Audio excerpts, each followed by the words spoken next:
नमस्कार दोस्तों, कहानी अंत तक जरूर सुनना और मेरे चैनल को सब्सक्राइब करना ना भूलिएगा। और कहानी कैसी लगी ये भी कमेंट में बताना और लोगों के साथ शेयर भी जरूर करना।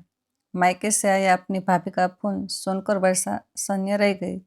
वह सोच रही थी ना, जाने कैसा होगा लो, भाभी उसकी सही से देखभाल कर भी पा रही होगी या नहीं। फोन पर भाभी ने बताया था कि लव छत पर बच्चों के साथ पतंग उड़ा रहा था, तब नीचे गिर गया। उसके पैर की हड्डी टूट गई है, पर उसकी हालत गंभीर नहीं है, जल्दी ही ठीक हो जाएगा। शरीर के अन्य हिस्सों पर भी मामूली चोटें आई है, हम उसका ठीक से इलाज करा रहा है। यह सुनकर चिंतित हो और रो पड़ी। उसके हाथों से फोन फिसल कर गिर पड़ा। माँ, तुम रो रही हो? शुभम ने पुकारा तो वर्षा की तंद्रा भंग गई हुई उसकी आंखों से आंसू बह रहे। उसने झटपट आंखें पोंछी और शुभम को गोद में बैठाकर मुस्कुराने की कोशिश कर पूछने लगी, स्कूल के कब आया बेटा शुभम? कब का खड़ा हूँ माँ, पर आपने देखा ही नहीं। बहुत जोरों से भूख लगी है। शुभम ने कंधे पर टंगा स्कूल बैग उतारते हुए कहा, अभी खाना परोसती हूँ। कहती हुई वर्षा रसोई घर में गई, फौरन दाल चावल गर्म कर लाई और शुभम को खाना परोस दिया। माँ बाप भी खाओ ना, शुभम ने आग्रह किया। उसका आग्रह ठीक भी था, क्योंकि रोज तो वर्षा उसके साथ ही खाना खाती थी, लेकिन आज वर्षा के मुंह से निवाला नहीं चल पा रहा था। बार बार आंखों में आंसू आ रही थी, मन लव के आसपास ही दौड़ रहा था। शुभम शायद उसके मन के भाव समझ गया था। सो खाना खाते खाते रुक गए और बोला, किसका फोन था माँ? किसी का नहीं, देखो मैं खा रही हूँ, वर्षा बोली। वह घर में बखेड़ा खड़ा नहीं करना चाहती थी। सो होठों पर नकली मुस्कान लाकर विमलन से खाना खाने लगी। शुभम संतुष्ट होकर चुप हो गया। फिर वो खाना खाकर अपने कमरे में बिस्तर पर लेट गया। वर्षा उसके सिराहाने बैठकर थोड़ी देर उसका सिर हिला सहलाती रही। फिर जब शुभम सो गया तो वो अपने कमरे में आकर बिस्तर पर पड़ गई, पर मन फिर से मायके की दहलीज पर जा पहुंचा। कैसा होगा लो, इस दुर्घटना के पलों में उसने अपनी माँ को जरूर याद किया होगा। वो उसे याद करके रोया भी बहुत होगा। इतने छोटे बच्चे माँ से दूर रह भी कैसे सकते हैं। हो सकता है लव ने आदित्य को भी याद किया हो। आदित्य का कितना दुलारा था लव। वो ऑफिस से आते ही लव को गोद में लेकर बैठ जाते, उसके लिए तरह तरह के बिस्किट, टॉफियाँ और खिलौने लेकर आते। ये सब सोचकर वर्षा की आंखों से फिर से आंसू बहने लगे। ब्लड कैंसर से अगर उसके पति आदित्य की मृत्यु न हुई होती तो उसका भरा पूरा परिवार क्यों बिखरता। आदित्य जिंदा होता तो उसका प्यार लव इस तरह से क्यों भटकता। आदित्य को खोकर वर्षा 3 साल के लव को सीने से चिपकाए मायके लौटी तो वहां उन दोनों माँ को दिन बिताने मुश्किल हो गए। आदित्य के जिंदा रहते जो भैया भाभी उसे बार बार मायके आने को फोन करते थे, वे ही एकाएक बेगाने बन गए। उन्हें उन दोनों का खर्च संभालना अब भारी लगा था। तब दुखी होकर उसके पिता ने उसकी दूसरी शादी की कोशिश शुरू कर दी और एक अखबार में वैवाहिक विज्ञापन पढ़कर सुधीर के घर वालों से फोन पर संपर्क किया और इस तरह से सुधीर से उसका रिश्ता पक्का हो गया। पर सुधीर वो उसके घर वालों की एक ही शर्त थी कि वे वर्षों के बच्चे को स्वीकार नहीं करेंगे। उन्हें सिर्फ बिना बच्चे की विधवा ही स्वीकार्य थी। जबकि सुधीर भी एक बेटे का बाप था, विदुर था और अपने बेटे को खातिर ही दूसरी शादी कर रहा था, पर वो उसके बेटे का दर्द नहीं समझ पाया और उसे अस्वीकार कर दिया। अपने जिगर के टुकड़े को माँ बाप की गोद में छोड़कर वर्षा सुधीर से ब्याह कर ससुराल आ पहुंची। तब से सिर्फ फोन के लव की जानकारी पाने का एकमात्र साधन रह गया था। पर फोन पर उसके माँ बाप हमेशा यही कहते कि वो हमेशा के लिए लव को भूलकर अपने भविष्य को संवारे और सुधीर व शुभम को किसी कमी का आभास न होने दे। शुभम को पूरी ममता दे। मेरठ से आए हुए उसे पूरा 1 साल बीत गया था। तब से एक बार भी वो मायके नहीं जा पाई थी। सुधीर ने जाने ही नहीं दिया था। हमेशा यही कहा कि अब मायके से कैसा मोह, घर में किसी चीज का अभाव है क्या। लेकिन अभाव तो वर्षा के मन में बसा था। वो एक दिन के लिए भी अपने लव को नहीं भूल पाई थी और अब भाभी के फोन ने उसके मन की बेचैनी कई गुना बढ़ा दी थी। उसका मन लव को बाहों में लेने और हृदय से लगाने को बेचैन हो उठा था। सुधीर घर लौटा तो वर्षा खुद को रोक नहीं पाई और कह उठी, मैं 2 दिन के लिए मेरठ जाना चाहती हूँ। इस पर सुधीर ने फिर से वही रटा रटाया जवाब दे डाला, क्या करूँगी जाकर, वैसे भी आजकल तुम्हारी तबीयत ठीक नहीं रहती, तीसरा महीना चल रहा है, वह आराम कहाँ मिल पाएगा, क्यों नहीं मिलेगा, भैया भाभी क्या मुझे हॉल में छो देंगे, मैं वह पूरा दिन बिस्तर तोड़ने के अलावा और करूँगी भी क्या। वर्षा जैसे विद्रोह पर उतर आई थी।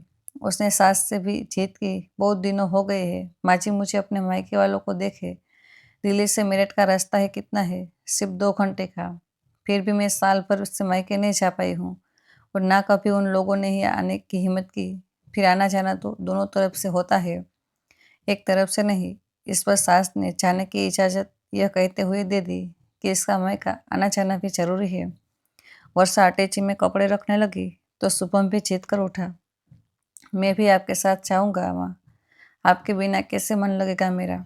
साल भर में ही शुभम उसे काफ़ी हिल मिल चुका था और उसे ही अपनी सगी माँ समझने लगा था। शुभम को रोते बिसुरते देखकर सास ने उसे भी साथ ले जाने को कह दिया। क्या हुआ, यह भी कुछ दिन को घुमाएगा, बेचारे को असली ननिहाल को कभी मिला ही नहीं, सोतेला ही सही। वर्षा ने शुभम के कपड़े भी रख लिए। शुभम के कपड़ों की अटैची अलग से तैयार की गई, भले ही 2 दिन के लिए जाना हो। शुभम को कई जोड़ी कपड़ों की जरूरत पड़ती थी, वो बार बार कपड़े मेले कर लेता था। दोनों कार में बैठकर मेरठ चल पड़े। रास्ते पर शुभम उसकी गोद में बैठकर तरह तरह के सवाल पूछता रहा। वर्षा मायके पहुंचकर देर तक माँ और भाभी के गले से लिपटी रोती रही। भाभी बार बार पूछती रही, दादी ठीक तो हो, दीदी ठीक तो हो, सुधीर ने आदित्य का गम भुला दिया या नहीं, सुधीर का व्यवहार ठीक तो है ना। वर्षा के मन में अपने लव का गम समाया हुआ था, वो क्या जवाब देती। फिर भाभी खुद ही उसे लव के कमरे में ले गई। नीचे जगह कम होने के कारण लव छत पर बने कमरे में रहता था। ढीली सी चारपाई पर सिकड़ी हुई मेली दरी पर अपाहिज बना पड़ा था लव। पहली नज़र में तो वर्षा उसे पहचान ही नहीं पाई, फिर उसे लिपट कर रोने लगी। ये क्या दशा हो गई है मेरे लव की। लव काला सूखा कंकाल जैसा लग रहा था, वो भी अपनी माँ को मुश्किल से पहचान पाया। फिर हैरानी से वर्षों की कीमती साड़ी और गहनों को देखता रह गया। तू ठीक तो है ना माँ बेटा। वर्षा ने स्नेह से उसके सिर पर हाथ फिराया, पर लव को उससे बात करके संकोच हो रहा था। वो नए कपड़े व जूते मोजे पहने गोल मटोल शुभम को भी घूर घूर कर देख रहा था। माँ यह कौन है, शुभम ने लव को देखकर नाक सिकोड़ते हुए पूछा। वर्षा कहना चाहती थी कि लव तुम्हारा भाई है, पर यह सोचकर शब्द उसके होठों तक आते आते रह गए। क्या शुभम लव को भाई के रूप में स्वीकार कर पाएगा। नहीं, फिर लव को भाई बताकर उसके बाल मन पर ठेस पहुंचने से क्या फायदा। तभी शुभम बोला, माँ यह कितना गंदा है, जैसे कई दिनों से नया ही ना हो, चलो यहाँ से नीचे चलते हैं। भाभी शुभम को बहलाते हुए बोली, दीदी तुम लव से बात करो ना। वर्षा की निगाहें पूरे कमरे में घूम रही थी। उसने देखा कमरा काफी गंदा था, छतों और दीवारों पर मकड़ियों के बड़े बड़े जाले और धूल की परतें जमी हुई थी। उसे याद आया किस कमरे में तो घर का कबाड़ रख जाता था। भाभी जैसे उसके मन के भाव ताड़ गए। सु मजबूरी जताते हुए बोले, दीदी क्या करे, घर में कोई नौकर तो है नहीं, माँ जी ने ही इस कमरे का सामान निकाल कर इसकी सफाई की थी, वह लव की देखभाल करती है, मुझे तो रसोई से फुर्सत नहीं मिलती, फिर छोटे बच्चे भी। ठहरे, ठीक कहती हो भाभी, कहती हुई वर्षा लव से सिरहाने बैठ गई, क्योंकि कमरे में कोई कुर्सी नहीं थी और स्टूल पर दवाइयाँ पीने का पानी रखा हुआ था। लव मुझे माँ कहो ना बेटा, कहती हुई वर्षा उसके बालों में हाथ फेरने लगी। मैं बड़ी मुश्किल से लव कहा सका, जैसे कोई अपराध कर रहा हो, तुम कहाँ चली गई थी। मैं वर्षा का स्वर गले में ही अटक गया। कैसे कहे कि उसने दूसरी शादी कर ली है। आदित्य की यादें मिटाने की खातिर वह सुधीर का दामन थाम चुकी है। फिर लोगों को वो सब पता भी तो नहीं है। जिस वक्त सुधीर ने उसकी शादी मंदिर में हुई थी, लोगों को घर में छिपा कर रखा गया था। माँ मेरे लिए नए कपड़े नहीं लाई। एकाएक लोग की आंखों में आकांक्षाओं की चमक तेर उठी। वर्षा को याद आया वो लवजी यहीं कहकर घर से निकली थी कि वो उसके लिए नए कपड़े खरीदने बाजार जा रही है। फिर 1 साल बाद आज ही लौट कर आई है। वर्षा की पलकें भीग उठी कि कितनी पुरानी बात याद रखी है लव ने। वो उसके पुराने घिसे पिटे कपड़े देखती रही। भाभी कहाँ नए कपड़े दिलवा पाती होगी। माँ मेरे नए कपड़े दे दो ना। लव जिद करने लगा। वर्षा के मन में आया कि वह शुभम ने नए कपड़े लाकर लव को पहना देना ठीक आएगा, क्योंकि दोनों है भी एक ही उम्र के, पर वो है ऐसा नहीं कर सके। मन में डर की लहर से उठी। अगर शुभम ने कपड़ों की बात सुधीर व माँ को बता दी तो तभी भाभी ने टोका, चलो दीदी पहले खाना खा लो, बाद में ऊपर आ जाने। तभी माँ भी ऊपर के कमरे में आ गई और वर्षा से बोली कि जा बेटा खाना खा ले, मैं हूँ लव के पास। वर्षा ने लव को भी खाना खिलाने के लिए कहा तो भाभी बोली कि इसने अभी थोड़ी देर पहले ही खिचड़ी खाई है। तब बेमन से लव के पास माँ को छोड़कर वर्षा चीजों की तरफ बढ़ गई। बीच में ही भाभी ने पूछना शुरू कर दिया, दीदी तुम लव के लिए कपड़े खिलौने वगैरह कुछ नहीं लेकर आई? वर्षा जवाब नहीं दे पाई तो भाभी के चेहरे पर रूखापन छा गया। वो कुछ कपड़े वेपन से कहने लगी, वह है तो तुम्हारी कोख का छाया ही, तुम्हें उसका ध्यान रखना चाहिए। सुधीर की आमदनी तो भी तो कम नहीं है, घर में सभी कुछ तो मौजूद है, रुपये तुम्हारे हाथ में भी तो रहते होंगे। वर्षा को लगा कि भाभी ने जानबूझकर उसे इस तरह फोन किया था जिससे वह मेरठ आकर उन्हें कुछ दे जाए। भाभी शुरू से ही लालची जो ठहरी, दूसरों पर खर्च करना उन्होंने कहाँ सीखा है। भाभी ने खाना परोस दिया, पर वर्षा के मुंह में यह सोचकर निवाला नहीं चल पाया कि बेचारा लोग पेट भर कहाँ खाता होगा। जैसे तैसे दो चार निवाले खाकर वो वापस ऊपर चली आई। माँ ने देखा कि वो इतनी जल्दी नाम मात्र का खाना खाकर आ गई तो उसे समझाती रही, तुम्हें ऐसी हालत में खूब खाना पीना चाहिए, बच्चा अच्छा पैदा होगा तो सुधीर भी तुम्हें ज़्यादा पसंद करेगा। पिता और भैया शुभम को लाड प्यार करते रहे। भैया उसे स्कूटर पर बैठा कर दुकान पर ले गए, वहां से उसे टॉफियाँ और फल दिलवा कर लाए। माँ और भाभी उससे सुधीर शुभम व ससुराल की ही बातें करती रहती तो उबर कर उसने खुद ही लव की चर्चा छेड़ी। लव कैसा पढ़ रहा है, कैसे नंबर आए? ठीक है, ज़्यादा पढ़ कर भी उसे करना क्या है, थोड़ा बड़ा होगा तो मामा के साथ उसकी दुकान पर काम करने लगेगा।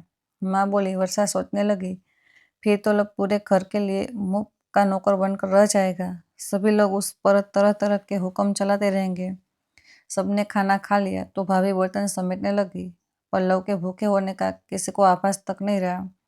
तब वर्षा अपने साथ लाए फल व मिठाई प्लेट में रखकर लव को देने चली गई। लव अकेला पड़ा था। वर्षा का मन फिर से भीगने लगा। वो उसके नजदीक बैठकर प्यार से उसे खिलाने लगी, फिर उठकर चली तो लव ने उसकी साड़ी का पल्लू थाम लिया और बोला, कुछ देर और बैठो ना माँ। वर्षा रुक कर उसके सिर पर हाथ फेरती रही। लव ने सुख का आभास करके आंखें बंद कर ली, पर शुभम की पुकार पर वर्षा को नीचे आना पड़ा। अगले दिन सुबह नाश्ते से निपटकर उसने लव की चारपाई छत पर डाल दी और छाले साफ करके कमरा रगड़ रगड़ कर धोया, अगरबत्तियाँ जलाकर बदबू दूर की, फिर उसके मैले कपड़ों को धोकर चमकाया। उसके बाद वो लव की मालिश करने बैठ गई। माँ कहती रही, मैं कर दूंगी, तू फालतू की मेहनत क्यों करती रहे? इस कमरे में अकेला लव थोड़े ही सोता है, मैं भी तो सोती हूँ। मगर वर्षा के हाथ नहीं रुके, वह लव के सारे काम खुद ही निपटाती रही। दोपहर ढलते ही अचानक ड्राइवर वर्षा व शुभम को लेने आ पहुंचा तो सबको बड़ी हैरानी हुई। माँ ने टोक दिया, अभी 2 दिन पूरे कहाँ हुए हैं? ड्राइवर बोला, मुझे साहब ने दोनों को तुरंत लाने को कहा है। साहब शुभम को बहुत प्यार करते हैं, शुभम के बिना एक दिन भी नहीं रह सकते। इसके अलावा सब लोगों को एक शादी पर भी जाना है। बेटी पराए घर की अमानत ठहरी, सो माँ भी कहाँ रोक सकती थी। वो वर्षा की विदाई की तैयारी करने लगी, पर सुधीर का ना आना सबको खल रहा था। पिताजी भीगे स्वर में वर्षा से कह उठे, हम चाहे कितने भी गरीब सही, पर दामाद का स्वागत करने में तो समर्थ है। शादी के बाद दामाद जी एक बार भी हमारे घर नहीं आए। इस पर वर्षा ने कहा, माँ तुम लोग भी तो दिल्ली आया करो, आना जाना तो दोनों तरफ से होता है। ठीक है, हम भी आएंगे। माँ आंचल से आंखें पोंछते हुए बोली। वर्षा ने शुभम की नज़र बचाकर 5,000 भाभी को थमा दिए और बोली, भाभी लव का इलाज अच्छी तरह से कराते रहना। भाभी ने लपक कर नोटों को अपने ब्लाउज में घस लिया और मुस्कुरा कर बोली, लव की चिंता बिल्कुल मत करो दीदी, वो हमारा भी तो बेटा है। आखिर में वर्षा ऊपर जाकर लव से मिलकर भारी मन से ससुराल के लिए विदा हो गई। कार आंखों से ओझल होने तक घर के सभी लोग सड़क पर खड़े रहे। वर्षा रास्ते पर सोचती रही कि उसने साल भर मेरठ न आकर लव के साथ सचमुच बहुत अन्याय किया है। अपनी जिम्मेदारियां दूसरों के गले मरने से क्या फायदा। लव की देखभाल उसे खुद ही करनी चाहिए। वो इस बारे में सुधीर से बात करने के लिए अपना मन तैयार करने लगी। सुधीर को ना तो दौलत का अभाव है, ना वह कंजूस है। वह थोड़ी नानुपुर के बाद उसकी बात जरूर मान लेगा और लव को अपना लेगा। फिर तो कोई समस्या ही नहीं रहेगी। सुधीर घर में बैठा उन दोनों का इंतजार कर रहा था। शुभम कार से उतरकर पिता की तरफ दौड़ पड़ा। सुधीर ने उससे गोद में उठा लिया। मेरा राजा बेटा आ गया। हाँ देखो पापा, मैं क्या लाया हूँ। शुभम नलिहाल में मिले खिलौने दिखाने लगा। माँ जी ने चाय बनाकर सबको प्याले थमा दिए। सब पीने बैठ गए। माँ जी व सुधीर शुभम से मेरठ की बात पूछने लगे। तुम्हारे नाना नानी, मामी मामी सब अच्छे तो है ना। शुभम उत्साहित होकर छोटी छोटी बातें भी बताने लगा। फिर एकाएक कह उठा, वहाँ बहुत गंदा एक लड़का भी देखा। उसके दांत भी बहुत गंदे थे। उसने प्रश्न भी नहीं किया था। बहू यह किसके बारे में कह रहा है। माँ जी पूछ बैठी तो वर्षा को लव के बारे में सब कुछ बताना पड़ा। सुधीर सब कुछ चुपचाप सुनता रहा, पर उसने एक शब्द भी लव के बारे में नहीं कहा। वर्षा को उसकी यह चुप्पी नागवार गुजरी। वो उससे कुछ कहना ही चाहती थी कि माँ जी ने टोक दिया। वो बातें फिर कभी हो जाएगी। इस वक्त शादी में चलने की तैयारी करो, नहीं तो देर हो जाएगी। माँ जी के मायके में किसी रिश्तेदार की शादी थी। वर्षा ने शुभम को तैयार किया, फिर खुद भी तैयार होने लगी। रास्ते पर खामोश रही। वर्षा इतनी जल्दी हार मानने वाली नहीं थी। वह सुधीर से बात करने के पक्के मंसूबे बना चुकी थी। आखिर एक दिन वर्षा को मौका मिल ही गया। माँ जी शुभम को लेकर पड़ोस में गई हुई थी। वर्षा ने बात शुरू कर दी। लव को भैया भाभी के आश्रित बनाकर ज्यादा दिनों तक वहाँ नहीं रखा जा सकता। फिर वह कहाँ जाएगा। सुधीर ने रुके स्वर में पूछा तो वर्षा बोली, उसे हम अपने साथ ही रख ले तभी ठीक रहेगा। यह कैसे हो सकता है। कहते हुए सुधीर के चेहरे पर कठोरता छा गई। मैंने तुमसे शादी ही इस शर्त पर की थी कि मेरी बात समझने की कोशिश कीजिए। जिस तरह शुभम मेरा बेटा है, उसी तरह लव भी आपका बेटा है। फिर उसे साथ रखने में कैसा ऐतराज। वर्षा ने उसकी बात काटते हुए कहा, मैं तुम्हारे लव को अपना बेटा कैसे मान सकता हूँ। सपोज करो मैंने उससे बेटा मान भी लिया, तो भी क्या मैं उसे घर में रखने की इजाज़त दे दूंगा। क्या मेरा शुभम लव को अपना सकेगा, माँ अपना सकेगी। ये सुनकर वर्षा चुप बैठी, सोचती रही। सुधीर उसे समझाने के अंदाजे में फिर बोला, अपनी भावुकता पर काबू रखो। वर्षा लव को भूल जाने में ही तुम्हारी भलाई है। उसे उसके हाल पर ही छोड़ दो। मैं माँ हूँ। सुधीर वर्षा की सिसक पड़ी। अपनी संतान को तिल तिल मरते हुए मैं कैसे देख सकती हूँ। लव पहले से आधा भी नहीं रह गया। वो ना ढंग से खा पाता है, ना पढ़ पाता है। भैया भाभी के साथ और ज्यादा रह लिया तो उसका भविष्य खराब हो जाएगा। मैं इस मामले में कुछ नहीं कर सकता। वर्षा, किसी पराये को घर में आश्रय देकर मैं अपने शुभम के रास्ते में कांटे नहीं बो सकता। सुधीर ने दो टूक जवाब दे दिया। वर्षा को चुप्पी लगानी पड़ गई। साथ ही उसके हृदय में बनी सुधीर की छवि भी बिगड़ती चली। कितना महान समझा था उसने सुधीर को, लेकिन वो तो मात्र पत्थर निकला। अब दोनों के बीच एक अदृश्य दीवार खड़ी हो गई थी। वर्षा मन ही मन कुटती रही। उसका मन अब सुधीर से बोलने को भी नहीं होता था। वो उसके प्रश्नों का उत्तर सिर्फ हाँ या ना में देकर सामने से हट जाती और अपनी तरफ से कोई बात नहीं करती। शुभम भी उसके आंखों में अब चुभने लगा था। उसका मन विद्रोह कर बैठता। जब सुधीर उसके लव को नहीं स्वीकार कर रहे तो वह क्यों शुभम को छाती से लगाती रहे। पर आए जाए अपने तो नहीं बन सकते। शुभम से कौन सा उसका खून का रिश्ता है। बड़ा होकर शुभम भी उससे आंखें दिखाने लगेगा। फिर वो उसे अपना क्यों समझे। दोनों के बीच पनपति दूरी मांझी हो पहने निगाहों से नहीं छिप सके। वो बार बार पूछने लगी, बहू जब से तुम मायके से लौटी हो तुमने हंसना बंद कर दिया है। ये उदासी तुम्हारे होने वाले बच्चे के लिए अच्छी नहीं है। वर्षा खुद को सामने दिखाने की कोशिश करती रही, पर माँ संतुष्ट नहीं हो पाती थी। कभी वह कुड़ देती, सुधीर ने कुछ कहा है क्या। वो भी आजकल खामोश रहता है। तुम दोनों में कोई अनबन तो नहीं हो गई। वर्षा ने उन्हें इस डर से सब कुछ नहीं बताया कि माची ही कौन सी उसकी सगी है। जब सुधीर ही उसका दर्द नहीं समझ पाया तो माची कैसे समझेगी। वो माची से भी दूरी बनाकर गुमसुम सी रहने लगी। एक सुबह उठकर माची ने घर में ऐलान किया कि वे हरिद्वार गंगा स्नान को जाएगी। बुढ़ापे में उन्हें मोह माया के बंधन तोड़कर आत्मिक शांति पाने की कोशिश शुरू करनी है। माची की यह बात सभी को अटपटी लगी, क्योंकि वे अब तक धर्म कर्म और पंडित पुजारियों को पाखंड की संज्ञा देती आई थी, पर हरिद्वार जाने पर आपत्ति किसी ने नहीं दिखाई। सुधीर ने भी कह दिया, इस बहाने प्राकृतिक दृश्यों को देखकर तुम्हारी सेहत बढ़िया हो जाएगी। माची कार में बैठकर अकेली हरिद्वार रवाना हो गई। इसके बाद तो हरिद्वार जाना उनका नियम सा बन गया। वो महीने में 2-4 चक्कर हरिद्वार के लगाने लगी।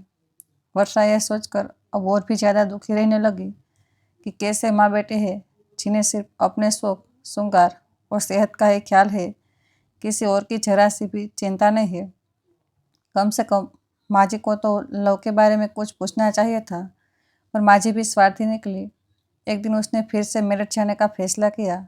सुधीर से छिपाकर कुछ रुपये भी पर्स में रख लिए। सोचा कि लव की दवाइयाँ खरीदने के काम आ जाएगी। थोड़ी नानुकुर के बाद सुधीर ने उसे मेरठ जाने की इजाज़त दे दी, पर ड्राइवर को खूब समझा दिया कि उसे आज ही वर्षा को साथ लेकर लौटना है। शुभम को इस बार सुधीर ने नहीं जाने दिया। बहला लिया कि माँ रात तक वो तो वापस लौट ही जाएगी। सुधीर ने कठोर व्यवहार से हाथ वर्षा रास्ते पर आंसू पोंछते रहे। माँ और भाभी उसे देखते ही स्वागत के लिए लपकी, लेकिन वर्षा तो अपने लव को सीने से लगाने के लिए बेचैन थी। इसलिए घर में घुसते ही उतावलेपन से सीढ़ियों की तरफ दौड़ पड़ी, लेकिन छत पर पहुंचते ही जैसे उसे काट मार गया, क्योंकि लव का कमरा खाली था। उसका बिस्तर और कोई सामान भी दिखाई नहीं दे रहा था। वो हैरान से खड़ी सोचती रही, कहाँ गया लव। उसने मन में सैकड़ों आशंकाएं तैर उठी। कई लव को तो कुछ हो तो नहीं गया। माँ वो भाभी दोनों उसके पीछे पीछे सीढ़ियाँ चक्कर ऊपर आ चुकी। वहाँ वर्षा उनकी तरफ मुड़ी और बहुत बदहवासी में चिल्लाने लगी, माँ बता रहो मेरे लव को क्या हुआ, वो कहाँ चला गया। तुमने मुझे उसके बारे में कभी फ़ोन पर भी कुछ नहीं किया। क्या हुआ मेरे बेटे को। इतना कहते कहते वो रो पड़ी। दीदी हमारी भी तो सुनो। भाभी उसके आंसू पोंछने लगे। क्या तुम्हारी सास ने तुम्हें कभी कुछ नहीं बताया। नहीं, वो क्यों बताएगी। उन्हें लव से क्या लेना देना। क्या है लव। तुम्हारी सास ने उसे अच्छी देखभाल के लिए अस्पताल में भर्ती करा दिया है। वो कई बार यहाँ आ चुकी है और लव के इलाज पर पानी की तरह पैसा बहा रही है। वर्षा और आश्चर्य से जकड़ गई कि क्यों ऐसा होना संभव है। पर माजी को लव की बीमारी के बारे में कैसे पता चल लगा। कहीं उन्होंने छिपकर सुन तो नहीं लिया था। वो उसी वक्त अस्पताल जाने के लिए तवली हो उठी, पर माँ ने जबरदस्ती उसे एक प्याला चाय पिला दी। फिर उसके साथ सभी लोग अस्पताल पहुंच गए। लव साफ सुथरे कपड़े पहने साफ सफेद बिस्तर पर लेटा हुआ था। माँ को देखते ही उठने की कोशिश करने लगा। वर्षा ने उसे सहारा देकर बिठाया, फिर स्नेह स्नेह से उसका मुंह चूमने लगी। मेरा राजा बेटा ठीक तो है ना। वह लव को पहले की अपेक्षा स्वस्थ देखकर संतुष्ट का आभास कर रही थी। दादी माँ नहीं आई माँ। लव इधर उधर देखकर पूछ बैठा। वो आएगी बेटे। वर्षा उसे खुश देखकर खुशी से गदगद हुई जा रही थी। देखो दादी माँ ने मुझे कितने पैसे दिए हैं, खिलौने, कपड़े और मिठाइयाँ भी दिलवाई है। लव सारा सामान दिखाने लगा। कुछ वक्त लव के साथ बिताकर वर्षा अस्पताल से मायके लौट आई। फिर दिल्ली लौटी तो आते ही सास के पैर पकड़कर एहसान के बोझ से दबकर रो पड़ी। माँ जी आप महान है। हरिद्वार जाने के बहाने मेरे लव पर प्यार लुटाते रहे। पराये खून पर लव पराया कहाँ है। मेरे पोता है। जब तुम हमारी हो गई तो लव भी तो हमारा हुआ। माँ जी ने उससे उठाकर अपने गले से लगा लिया। लेकिन सुधीर उससे नफरत करते हैं कहकर वर्षा चिंतित हो उठी। वो सुनेंगे तो नाराज हो उठेंगे। सुधीर ने लव को घर में रखने से ही तो इनकार किया है, उसका खर्च उठाने से तो नहीं। मैं लव को हॉस्टल में रख कर पढ़ाऊँगी। उसे अच्छा इंसान बनाने में कोई कमी नहीं छोड़ूंगी। वर्षा जानती थी कि सुधीर में माँ जी का कोई भी आदेश टालने की हिम्मत नहीं है। उसका मन सुख संतोष से भर उठा था कि अब उसका लव अनाथ नहीं रहा। उसके सिर पर माँ जी की सबल छत्र छाया मौजूद है। दोस्तों आपको यह कहानी कैसी लगी अपनी राय कमेंट बॉक्स में ज़रूर बताइए और ये कहानी पसंद आए तो वीडियो को लाइक, चैनल को सब्सक्राइब करना ना भूलें। मिलते हैं जल्दी एक नई कहानी के साथ। तब तक के लिए धन्यवाद।